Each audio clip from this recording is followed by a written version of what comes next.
Hi friends, ఈరోజు tick కాయిన్కి సంబంధించి KYC ఎలా కంప్లీట్ చేయాలో ఈ వీడియోలో చూద్దాం. చాలామంది కేవైసీ ఎలా చేయాలో కన్ఫ్యూజ్ అవుతున్నారు. ఈ వీడియోలో మీకు క్లారిటీగా వివరంగా కేవైసీ ఎలా చేయాలో నేను చెప్తాను. అలాగే టిక్ కాయిన్ అనేది త్వరలో లిస్టింగ్ కూడా అవ్వబోతుంది. మీరు కనుక ఈ యాప్ ఇంకా ఫ్రీ మైనింగ్ చేయకపోతే ఈ యాప్ ఎలా డౌన్లోడ్ చేసుకోవాలి, ఎలా రిజిస్టర్ అవ్వాలనేది ఆల్రెడీ ఫుల్ వీడియో చేశాను. అది మన యూట్యూబ్ ఛానల్లో ఉంది. ఇంట్రెస్ట్ ఉన్న వాళ్ళు ఆ వీడియో కూడా చూడండి. టిక్ కాయిన్ యాప్ లో కనిపించే కేవైసీ అనేది ప్రెసెంట్ వర్క్ అవడం లేదు. టిక్ కాయిన్ వాళ్ళు అఫీషియల్ గా కేవైసీ అనేది వాళ్ళ వెబ్సైట్ లో కంప్లీట్ చేయమని లింక్ ప్రొవైడ్ చేశారు. ఆ లింక్ అనేది కింద నేను డిస్క్రిప్షన్ లో ఇస్తాను.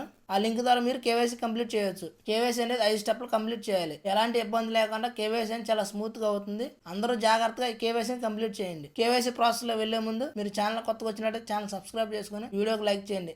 ఈ లింక్ ఓపెన్ చేసిన తర్వాత టిక్ కాయిన్ యొక్క వెబ్సైట్ అనేది ఓపెన్ అవుతుంది. ఇక్కడ ప్రజెంట్ మీరు మైనింగ్ చేస్తున్న టిక్ కాయిన్ ఈమెయిల్ పాస్వర్డ్ ఇక్కడ ఇచ్చేయండి.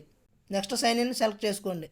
ఇలా ఫస్ట్ రౌండ్ పేజీ ఓపెన్ అవుతుంది. ఇక్కడ ఫస్ట్ స్టెప్ అనేది మీ పర్సనల్ డీటెయిల్స్ ఇవ్వాలి. మీ ఆధార్ కార్డులో ఎలా అయితే ఉందో అలా ఇవ్వండి. First name, middle name, last name. ఇక్కడ కొంతమంది కన్ఫ్యూజ్ అవుతుంటారు. నేను వాళ్ళకి కొంచెం సింపుల్గా చెప్తాను. ఎగ్జాంపుల్, నా పేరు రాజు డిజిటల్ అని ఉంది. ఫస్ట్ నేమ్లో రాజు ఇవ్వండి, లాస్ట్ నేమ్లో డిజిటల్ ఇవ్వండి. ఇంకా ఎక్కువ పేరు ఉంటే మిడిల్ నేమ్లో ఇవ్వండి.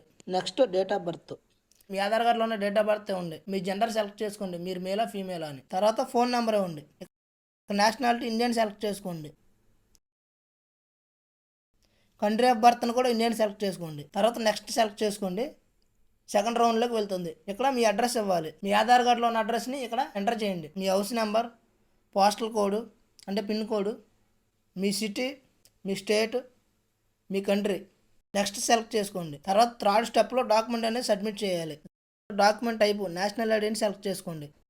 తర్వాత డాక్యుమెంట్ నెంబరు అంటే మీ ఆధార్ కార్డు నెంబరే ఉంది. ఇక్కడ కంట్రీ దగ్గర ఇండియన్ సెలెక్ట్ చేసుకోండి. ఎక్స్పైరీ డేట్ దగ్గర కింద టిక్ మార్క్ని సెలెక్ట్ చేసుకోండి. తర్వాత మీ ఆధార్ కార్డు యొక్క ఫ్రంట్ ఫోటో, బ్యాక్ ఫోటోని ఇక్కడ అప్లోడ్ చేయాలి. డాక్యుమెంట్ అప్లోడ్ చేసిన తర్వాత నెక్స్ట్ని సెలెక్ట్ చేసుకోండి. ఇలా నెక్స్ట్ ఫోర్త్ స్టెప్లోకి వెళ్తుంది. మీ లైవ్నెస్ అనేది చెక్ చేస్తారు. ఇక్కడ మీ ఫేస్ అనేది ఇవ్వాలి. ఇక్కడ చూడండి, లోడింగ్ ఫేస్ డిటెక్షన్ అని వస్తుంది. ఇక్కడ మీరు ఏం చేయాలంటే మీ ఫేస్ని ముందు స్ట్రైట్గా ఉంచండి. తర్వాత లెఫ్ట్ రొటేట్ చేయండి. తర్వాత రైట్ రొటేట్ చేయండి. తర్వాత మళ్ళీ స్టడీగా ఉంచండి. ఇలా మీ ఫేస్ అనేది తీసుకుంటుంది. తర్వాత నెక్స్ట్ సెలెక్ట్ చేసుకుని 5th పేజీలోకి వెళ్తుంది. ఇదే ఫైనల్ స్టెప్. ఇక్కడ ఆక్యుపేషన్ దగ్గర స్టూడెంట్ అనే ఉంది. ఇక్కడ సోర్స్ ఆఫ్ ఫండ్స్ దగ్గర అదర్స్ క్లిక్ చేసుకోండి. ఇక్కడ కింద 2 బాక్స్ ఉన్నాయి చూడండి. I'm political exposed person. ఈ ఆప్షన్ ని మీరు సెలెక్ట్ చేసుకోకండి. అంటే మీరు పొలిటికల్ పర్సనా కాదా అని అడుగుతుంది. ఇలా ఫస్ట్ బాక్స్ ని ఎంటీగా వదిలేసి సెకండ్ బాక్స్ ని సెలెక్ట్ చేసుకోండి. ఒకసారి పైకి స్క్రోల్ చేసుకుని మీరు ఇచ్చిన డీటెయిల్స్ అన్ని క్లారిటీగా ఉన్నాయో లేదు మళ్ళీ ఒకసారి చెక్ చేసుకొని కింద సబ్మిట్ ఆప్షన్ సెలెక్ట్ చేసుకోండి. ఇంతే, చాలా సింపుల్. టిక్ కాయిన్ యాప్ లో కేవైసీ అనేది చాలా స్మూత్ గా, చాలా ఫ్రీగా ఉంది. ఎవరు కన్ఫ్యూజ్ అవ్వకుండా కేవైసీ అనేది ఇలా సింపుల్ వేలో కంప్లీట్ చేయండి. వీడియో ఒకవేళ మీకు స్పీడ్ గా అనిపించినా వీడియో పుష్ చేసి 4 సార్లు చెక్ చేసుకుని కేవైసీ అనేది కంప్లీట్ చేయండి. మరిన్ని వీడియోస్ కోసం మన ఛానల్ సబ్స్క్రైబ్ చేసుకోండి.